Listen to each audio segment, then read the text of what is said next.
Assalamualaikum warahmatullahi wabarakatuh.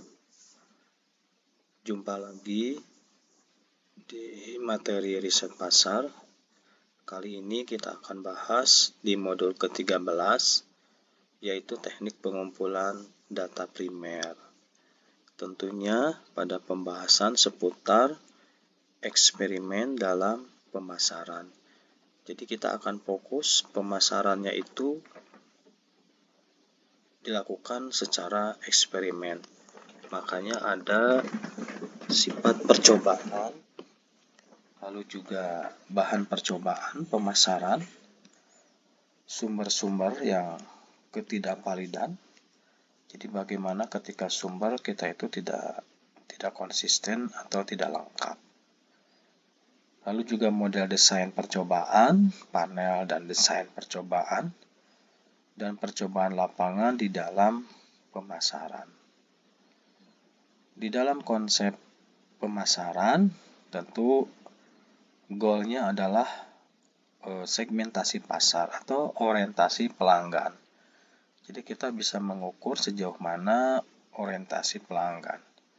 Sehingga dibuatlah secara terkoordinasi berbagai macam pihak agar target atau capaian pemasaran itu sesuai dengan keinginan dan harapan.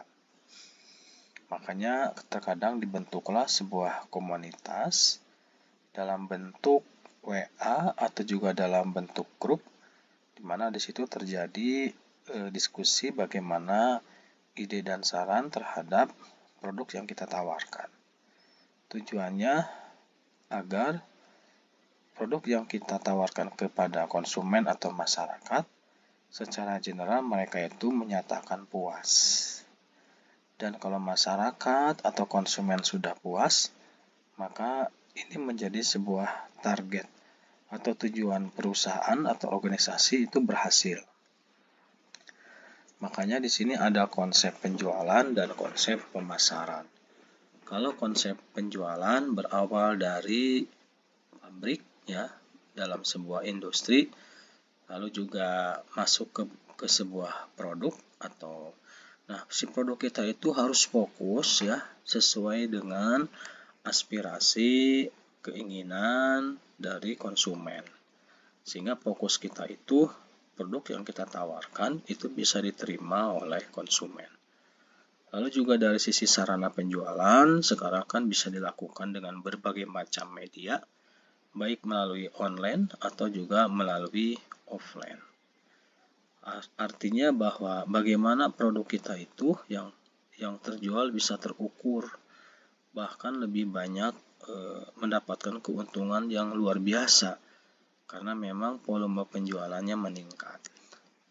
Lalu untuk konsep pemasaran ini lebih ditekankan kepada potensial ya, mana yang potensial kita tuh di mana ya pelanggan potensial itu. Lalu juga dari sisi kebutuhan, apakah benar nih pelanggan potensial itu benar-benar ketergantungan dengan produk kita atau bagaimana ini? Makanya dibangunlah sebuah komunitas atau dibangun sebuah sistem agar konsumen dengan kita sebagai produsen itu tersambung melalui integrasi yang tersinkronisasi tentunya. Nah, diharapkan dengan adanya sebuah media yang terintegrasi itu bisa menjadi wadah agar konsumen mendapatkan keuntungan dan kepuasan terhadap produk yang kita tawarkan. Nah, dikaitkan dengan eksperimen dalam pemasaran, pada saat kita melakukan metode penelitian, tentu dengan metode ini, ketika kita mendapatkan data atau informasi, dilakukan sebuah pengujian, dilakukan sebuah pengamatan terhadap sebuah variabel, misalnya tentang harga atau perilaku konsumen atau perilaku pasar. Nah, tentunya kita sebagai peneliti itu harus membuat atau menciptakan sebuah kondisi yang memang bagaimana dampaknya terhadap perilaku pasar dan konsumen, yaitu dari sebuah produk ya. Lalu juga engagement marketing ini pada sebuah eksperimen yang memang harus dikenal ya, tentu melibatkan antara perusahaan dengan konsumen. Jadi konsumen tuh harus sedikit paham, jadi diperkenalkan. Artinya konsumen itu merasa senang dengan merek yang kita punya gitu. Jadi dia itu sudah cinta lah dengan merek kita. Jadi percaya akan kredibel, akan kualitas. Ini ya. Lalu juga eksperimen dari sisi subjek, bagaimana konsumen, perilaku konsumen itu kita lakukan analisis ya, sehingga kita bisa mengkelompokkan konsumen mana yang berdasarkan demografi ini, atau juga dari sisi usia, pendidikan, kita bisa mengukur perilaku konsumen ya, atau juga mencakup dengan uang yang dimiliki ya, daya beli ini, apakah harga kita itu sesuai dengan daya beli mereka atau tidak sesuai, kalau dari sisi subjek ya. Tapi kalau dari sisi kondisi, ini adalah dari variabel secara independen ya, independen dalam hal melakukan eksperimen di pemasaran, seperti saluran komunikasinya, lalu pesan pemasaran yang disampaikan. Jadi bagaimana subjek itu bisa merespon dengan keadaan yang berbeda situasinya. Tentu berdampak atau efek terhadap pengaruh terhadap variabel terikat ya, dimana responnya dari variabel bebas dengan terikat seperti apa. Nah, untuk itu saluran komunikasi itu bisa dilakukan kepada generasi muda misalnya, yang memang lebih ya. Tentunya diharapkan konsumen setelah mendapatkan informasi yang kita berikan, misalnya tentang produk kita ya, apakah dia itu bisa ya menerima pesan, yaitu dengan melakukan membeli produk atau hanya landai-landai saja ya. Nah, untuk karakter pada eksperimen penelitian ini ya, kita lihat dari sisi variabel independen. Bagaimana kita melakukan sebuah identifikasi, tentu independen dan dependen ini adalah sebuah variabel yang sebab akibat ya. Seperti misalnya ini harga yang kita tawarkan terus promosinya besar-besaran, itu berdampak nggak kepada pembelian gitu dengan harga yang mendapatkan promosi. Nah, ini adalah salah satu cara perubahan-perubahan atau strategi atau istilahnya manipulasi harga nih. Apakah dengan merubah harga itu bagaimana nih proses penjualan kita dengan dicoba dengan diskon gitu. Nah, keterkaitan dengan variabel dependen, sejauh mana ini pengamatan kita respon dampak terhadap variabel bebas. Tentu misalnya dari sisi penjualan atau kepuasan, misalnya dengan penjualan produk itu gimana sih jumlah unit produk yang terjual akibat terjadi perubahan. Jadi dengan adanya perubahan, misalnya diskon atau penurunan harga, itu gimana? Apakah banyak yang beli atau tetap jarang gitu ya. Lalu juga di sini ada karakter ya pada eksperimen penelitian. Apakah secara kelompok atau secara random atau juga dalam hal produksi. Kalau secara kelompok, apakah mereka bisa nerima enggak ya dengan adanya harga yang diturunkan misalnya. Tentunya membandingkan dari perbedaan harga sebelumnya. Lalu juga bagaimana respon mereka terhadap misalnya iklan yang kita tawarkan kepada beberapa kelompok ya. Misalnya di wilayah Bandung atau kelompok mahasiswa itu. Gimana sih dengan adanya iklan atau penurunan harga. Nah, kalau secara random ini dilakukan yang bisa mewakili dalam sebuah kelompok ya. Supaya untuk menghindari bias dalam pemilihan kelompok, itu dipastikan bahwa yang menjadi sampel itu bisa terwakilkan. Ya, walaupun kita lakukan dengan secara acak ya. Nah, itu diharapkan bisa mewakili dari sisi karakteristik salah satu konsumen ya. Artinya bagaimana sih dampak terhadap iklan terhadap produk kita dengan yang kita lakukan dalam iklan atau juga dalam harga itu diturunkan misalnya besar-besaran seperti apa.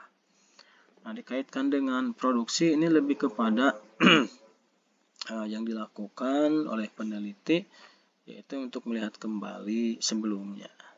Tentu kita akan beberapa menerima temuan-temuan yang memang secara generalisasi dan populasi ya secara beberapa tempat. Nah, diharapkan sih perusahaan dalam melakukan proses produksi itu mengacu kepada hasil eksperimen yang bisa merubah desain atau produk atau permintaan. Daripada nanti kita buat banyak tapi ternyata habisnya cuma 50%. Artinya sayang ya. Produk kita terbuang. Sayang sekali. Nah, lalu juga ada jenis eksperimen dalam melakukan penelitian pemasaran. Ada eksperimen A-B atau testing. Jadi ini lebih kepada mereka itu dilakukan testing sebelum dilakukan sebuah istilahnya penjelasan atau iklan atau materi. Mereka itu mencoba, kita ingin tahu kemampuan dasar ya. Artinya sebelum kita masuk atau sebelum media masuk atau sebelum apa yang kita sampaikan, after before sepertinya. Yang kedua adalah dikaitkan dengan penetapan harga. Harga dengan adanya produk kita turunkan melalui program diskon. Melihat tingkat penjualannya meningkat atau turun. Yang ketiga adalah dalam hal posisi penempatan. Ini adalah untuk offline. Bagaimana nih penempatan kita itu offline dengan desain yang berbeda, apakah bisa menambah ketertarikan sehingga masyarakat berusaha untuk membeli produk ya. Baik tersimpan di dalam offline, di retail atau di mall, atau juga tersimpan secara web atau online. Berikutnya adalah eksperimen dari sisi media sosial. Tentunya di sini bisa dilakukan melalui YouTube, TikTok, IG, dan sebagainya. Sama juga dengan memposting melalui media digital, apakah daya belinya meningkat atau menurun. Nah, ini adalah dikaitkan dengan melalui man-to-man secara personality. Artinya kita memberikan penawaran produk melalui WA, melalui email, melalui iklan secara langsung kepada pelanggan. Kadang kita tuh di WA itu tiba-tiba menerima dari orang yang tidak dikenal, yaitu promo produk secara personal to personal. Lalu juga di sini secara offline tentu dengan cara pameran ya. Mengadakan pameran baik produk yang sudah lama atau produk yang baru ya. Agar produk kita itu bisa diterima dan masyarakat bisa tahu nih produk kita. Berikutnya adalah apakah kita mendapatkan konsumen yang setia, konsumen yang loyal terhadap produk kita ya, sejauh mana. Makanya terkadang adanya kartu diskon ya atau kartu anggota. Itu adalah untuk mengetahui sejauh mana mereka itu loyal tidak terhadap produk kita. Makanya kalau Gria ya suka ada kartu diskon. Atau Alfamart punya kartu enggak ya gitu. Itu dia tuh loyal enggak. Nah, loyalnya itu nanti akan dicek dalam transaksi per bulan. Ketahuan nama si A sering belanja di Gria misalnya. Selanjutnya adalah eksperimen dari online advertising, yaitu beberapa iklan yang masuk melalui media Facebook, melalui TikTok, melalui YouTube ya, yang memang sering kita lihat. Nah, yang menjadi bahan percobaan bisa aja pengembangan dari sisi produk yang kita lakukan, inovasi atau seri A, seri B, seri C gitu. atau juga dari layanan ketika ada keterlambatan pengiriman atau juga produk ini ada error ya, perlu dilakukan penanganan. Itu sejauh mana tingkat pelayanan kita tuh kan ada yang gercep, ada yang enggak gitu ya, itu adalah mempengaruhinya. Atau juga melalui iklan ya, misalnya di YouTube atau video yang lain. Atau juga kita juga menampilkan tempat offline ya dengan memberikan Sherlock ya, makanya kadang ada misalnya yang lebih booming, misalnya bakso yang terkenal, lalu juga ada Sherlocknya. Lalu juga ada metode promosi, yaitu dilakukan dengan berbagai macam cara. Mengenai harga, apakah diturunkan, atau juga misalnya beli satu dapat dua, misalnya itu adalah sebuah strategi ya. Dan juga kemasan yang memang setiap 6 bulan sekali desainnya berubah ya. Mungkin sekarang kemasannya atau packagingnya begini, mungkin nanti berubah, itu juga bagian dari daya tarik. Dan juga bagaimana misalnya kalau ada di sebuah retail atau di mall dipasang produk kita dalam sebuah tenan, bagaimana pelanggan kita ini apakah setia atau bagaimana, akan kelihatan ya. Dan yang terakhir adalah bagaimana pengukuran secara analisis ya, dari 3 bulan ke belakang kita lihat sejauh mana transaksi penjualan kita. Nah, ini ada beberapa hal yang menjadi catatan ketika kita mendapatkan data baik secara primer atau sekunder ternyata tidak valid ya. Jadi kalau memang data yang tidak valid, data yang tidak lengkap atau juga tidak mendekati kebenaran atau banyak yang salah atau error, maka ini hasilnya pun juga tidak akan akurat. Ya, seperti misalnya data yang kita ambil dari internet ya, secara data sekunder ternyata data ini baru sampai tahun 2020 misalnya, padahal kita perlu data sampai dengan 2023 agar validnya itu sesuai. Aduh, ini data masa lalu, berarti itu kan belum lengkap. Lalu juga diambil dalam hal sampel, ternyata salah dalam pengambilannya karena sampel itu harus mewakili, tapi kalau tidak mewakili bagaimana? Ini juga akan jadi masalah ya. Maka dari itu kita akan menghindari kesalahan-kesalahan yang sering terjadi pada proses pengumpulan data, yaitu diusahakan sesuai dengan tema yang mau diangkat dalam sebuah riset.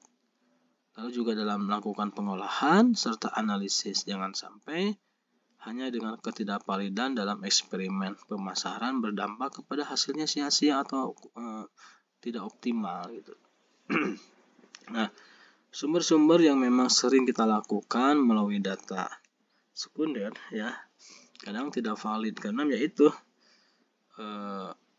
data yang kita himpun ternyata baru data di tahun 2020 misalnya ya.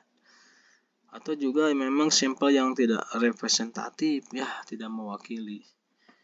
Atau juga proses pengumpulan datanya salah, yang diminta A yang dikumpulkan B misalnya ya. Serta metode desain percobaan yang tidak valid. Jadi metodenya juga salah gitu ya. Lalu juga teknik analisisnya kurang tepat ya. Jadi hati-hati dalam mengambil sebuah teknik ini, apakah teknik ini pas, sesuai atau tidak ya. Tentunya kita harus melihat kontrol dari beberapa lingkungan atau masyarakat, efektif tidak ya. Nah, ini. Nah, untuk validitas di dalam pemasaran itu bisa dilakukan secara internal, yaitu bener enggak sih gitu ya. Jadi kita dapat berita bener enggak sih, makanya di sini dari sisi pemasaran misalnya dengan media online, apakah perubahan ya, yang ada di tata letak website itu bisa meningkatkan konversi pelanggan atau kurang gitu ya. Jadi ini lebih kepada strateginya. Tujuannya apa? Bahwa apa yang dilakukan itu benar-benar gitu dan terasa dampak ya yang dilakukan. Misalnya ternyata pelanggannya meningkat, nah itu yang diharapkan. Ya, tapi kalau menurun ini gimana ya? Berarti ada yang salah. Lalu juga validitas secara eksternal. Nah, di sini lebih kepada penelitian yang dilakukan eksternal itu secara generalisasi berdasarkan situasi atau populasi yang memang di luar kerangka penelitian, berarti secara eksternal. Kalau kita kan penelitiannya di dalam, artinya dalam sebuah perusahaan atau di dalam sebuah pasar tradisional atau pasar modern atau pasar e-commerce. Tapi sementara kita harus melihat sisi luar. Tujuannya apa? Yaitu dengan adanya expose kampanye secara digital untuk mengetahui apakah peningkatan kita itu meningkat tidak ya. Nah, sehingga validitas eksternal itu adalah sangat relevan ya, sesuai dengan konteks saat ini di dunia nyata. Lalu juga ada teknik yang digunakan pada penelitian eksperimen. Biasanya kita lakukan protes post-test itu dalam sebuah lingkungan. Artinya mereka belum mendapatkan informasi, belum mendapatkan edukasi, belum tahu produk kita melalui iklan. Kita lakukan dulu dengan pretest. Nah, setelah itu dia mendapatkan informasi ya, secara faktorial eksperimen, kuasi eksperimen, dan pre-eksperimen, lalu dilakukan post-test. Setelah post-test kan berarti ada sesuatu yang belum tahu, sekarang sudah tahu bagaimana perubahannya. Ya, setelah itu dilakukan tesnya itu bisa melalui digital atau juga melalui brosur yang disiapkan dalam bentuk kuesioner. Nah, untuk faktorial eksperimental yaitu menggabungkan dua atau lebih beberapa variabel independen ya dalam sebuah desain. Lalu juga untuk kuasi ini ada dua ada beberapa kelompok yang kemungkinan tidak sebanding dengan kelompok eksperimental dalam beberapa karakter. Jadi kelompoknya lebih jago lah, lebih keren, lebih kuat. Sementara hasil dari eksperimen kelompoknya adalah biasa-biasa saja. Yang kedua adalah time series design. Artinya pengumpulan data dari beberapa titik tapi sesuai dengan waktu ya, interval waktu. Nah, lalu juga untuk free eksperimental kita akan mengetahui pengukuran variabel dependent hanya setelah dilakukan atau mendapatkan uji ini pasca ya. Jadi setelah diberikan materi, setelah iklan tentang produk kita bagaimana. Lalu juga untuk pengukuran dividend sebelum pretest dan setelah ya, sama ini. Jadi setelah, dan yang terakhir adalah the static one group comparison. Ini lebih kepada tugas tunggal dan perbandingan variabel dependent dalam waktu titik yang sama. Lalu juga kita ada funnel dan desain. Panel di sini adalah untuk menunjukkan beberapa kelompok, beberapa lingkungan di mana diamati secara berkala dalam periode waktu tertentu. Itu adalah funnel. Lalu juga dilakukan juga dengan konsistensi terus-menerus ya. Sehingga kita mengetahui oh sekarang itu lagi trennya adalah ini produk ini misalnya. Itu dijadikan parameter. Berikutnya adalah desain percobaan. Nah, tentu secara faktor tunggal dan faktorial. Kalau tunggal yaitu dengan menggunakan complex block design, incomplex block design, dan yang kedua adalah faktorial yaitu complex block design, incomplex block design, dan split plot design. Nah, untuk complex block design ini lebih kepada desain yang kita blocking ya dari beberapa populasi yang kita pecahkan ya. Jadi langsung kita wakali dari satu daerah misalnya. Jika ingin menguji efektivitas iklan di berbagai segmen pasar. Nah, itu adalah misalnya kalau di blok itu untuk wilayah Bandung misalnya. Kita blok Bandung saja. Bagaimana peningkatan transaksi penjualan di kota Bandung. Yang kedua adalah incomplete block design. Jadi beberapa perilaku yang diuji jadi hanya sebagai unit eksperimental, bukan seluruh populasi, bukan ya. Jadi jangan dijadikan sebuah populasi. Hanya mungkin kita misalnya melakukan ujinya itu di satu tempat gitu ya. Jadi tidak bisa digeneralisasikan. Lalu juga contohnya ingin menguji strategi pasar dan jumlah penduduk. Nah ini, misalnya kalau di blok penduduknya adalah misalnya di Kecamatan Cibenying Kidul misalnya kita blok. Bagaimana nih strategi harga dan jumlah produk untuk satu wilayah. Lalu yang ketiga adalah split plot design. Ini lebih kepada gabungan atau kombinasi, ada beberapa faktor dan beberapa level. Dan tentunya bisa jika ingin mengevaluasi pengaruh dua faktor lain, yaitu iklan dan waktu tayang. Ya, secara berbeda. Nah, itu ya. Ini tentunya apanya tentu lebih kepada produk kita. Nah, sekarang dari beberapa uji coba, kita lakukan uji coba di lapangan. Nah, untuk melakukan uji coba ini, itu ada aspek pemasaran, produk, dan excellent service atau layanan. Misalnya dilakukan uji coba di produk retail. Berarti ini pasar modern kalau retail. Misalnya eksperimennya, lalu tujuannya apa, desain eksperimennya seperti apa, implementasinya, lalu juga pengukuran dalam analisis dan juga hasilnya. Tentu juga yang namanya uji yaitu untuk mempengaruhi bagaimana produk ini ditata seperti apa. Jadi makanya suka ada perubahan-perubahan desain ya. Mungkin misalnya 6 bulan produk itu di situ, terus nanti setelah 6 bulan tuh dirubah, apakah itu penempatannya atau juga penataannya diulang. Nah, lalu juga desain eksperimen, yaitu sebuah desain yang memang di blocking dari beberapa tempat ya. Oh, ini khusus tempat produksi A misalnya. Nah, untuk implementasi itu bisa saja menggunakan variansi satu atau ide yang pertama, misalnya dengan cara produk itu ditata secara menarik ya, biar dengan menarik siapa tahu banyak yang beli. Atau juga produk ditempatkan tempat yang strategi dekat kasir misalnya. Itu ya, ada beberapa produk. Makanya biasanya ada produk yang lama yang misalnya tidak terbeli itu disimpan di kasir biar kulihat langsung sama konsumennya pada saat mereka itu bertransaksi.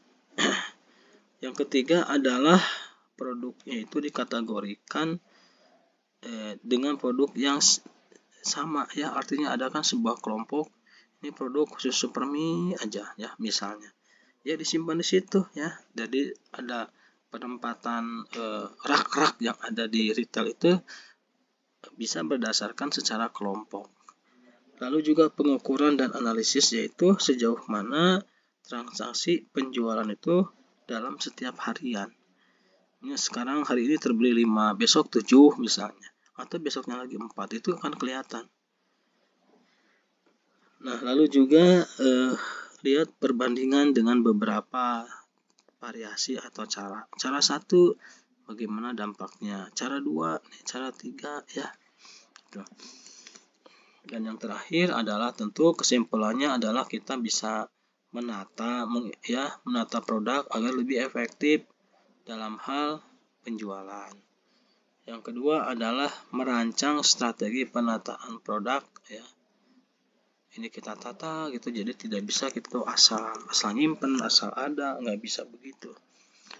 Nah, untuk eksperimen itu dalam hal penelitian itu langkahnya adalah penelitian itu berawal dari masalah harusnya ya. Berasal dari momen ya, berasal dari sekarang itu yang lagi trendy apa. Jadi masalahnya yang updating, jangan yang ngambil judul masalah itu yang dulu gitu ya, jangan. Tentu awal mulanya ketika kita bicara variabel ya, variabel X atau variabel Z atau variabel Y, itu lihat dulu masalahnya di mana. Ya, misalnya kalau masalah permasalahan, masalah harga misalnya, atau masalah penjualan produk. Yang kedua adalah mengenai pemilihan tempat. Jadi tempat mana, misalnya untuk Bandung nih, mall yang paling mewakili misalnya TSM misalnya. Jadi kita lihat yang mana yang populasi yang mana yang sangat mewakili gitu, atau pasar tradisional misalnya. Mana sih? Ya kan pasar di Bandung banyak. Oh, ternyata pasar yang mewakili adalah pasar sederhana misalnya. Oh, berarti di situ ya. Jadi ada alasan kenapa kita tuh memilih pasar ini ya. Minimal bisa mewakili untuk wilayah Bandung ya, kalau di kota Bandung ya. Yang ketiga adalah instrumen, ini adalah dikaitkan dengan kuesioner atau hasil observasi lewat pertanyaan. Ya, kita tahu sih pengukurannya. Lalu juga dari pemilihan desain, tentu ini desain ini harus betul-betul sangat kompleks sesuai dengan nama atau variabel sehingga diharapkan ini bisa diterima oleh konsumen. Lalu juga ada eksekusi prosedur. Ini lebih kepada persiapan sebelum dieksekusi ya, mungkin dari sisi materi, dari sisi bahan, dari sisi manajemen terhadap sebuah produk. Barulah kita lakukan analisis data, yaitu melihat dari beberapa perhitungan secara kuantitatif ya, statistik, misalnya menggunakan uji T atau juga analisis varian atau metode analisis statistik ya, atau menggunakan SWOT misalnya. Itu adalah sebuah cara kalau memang yang mau kuantitatif ya. Lalu juga kesimpulannya adalah dari hasil analisis data sehingga kita bisa menemukan atau menentukan beberapa perbedaan ya, sehingga ini bisa menjadi sebuah keputusan pimpinan ya. Mungkin itu materi kita di pertemuan yang ke-13. Selanjutnya ini ada tugas. Jadi tugas ini sebetulnya tadinya mahasiswa itu dengan diberikan surat dari kampus, yaitu mengajukan ke pasar tradisional atau pasar e-commerce atau pasar modern gitu. Jadi mengajukan surat kepada manajemen agar kita bisa melakukan pengambilan data baik primer atau sekunder di sebuah pasar. Tapi surat yang dikeluarkan oleh kampus ternyata khusus untuk mahasiswa yang melaksanakan praktek kerja lapangan dan skripsi. Sehingga kalaupun kita ke sana untuk pengambilan data kayaknya kurang lengkap. Makanya salah satu cara coba cari buku skripsi di YPKP atau di kampus lain atau di internet, di mana skripsi S1 itu beririsan dengan promosi, dengan marketing, dengan pemasaran yang ada di pasar misalnya tradisional atau pasar modern atau juga pasar e-commerce ya. Ini cari ya. Boleh kan kita cari di kampus YPKP skripsinya boleh dan itu disarankan.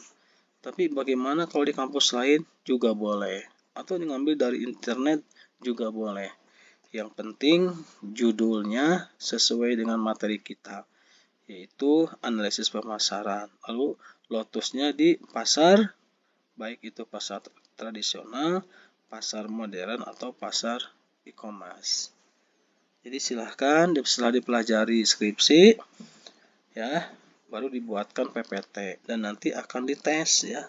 Silahkan persentase nanti akan saya tanya ya. Bisa dibilang masuk ke sidang skripsi ya. Nah, ini adalah dalam menyusun PPT yang setelah membaca skripsi. Ini di PPT itu sudah bisa mewakili pertanyaan ini ya.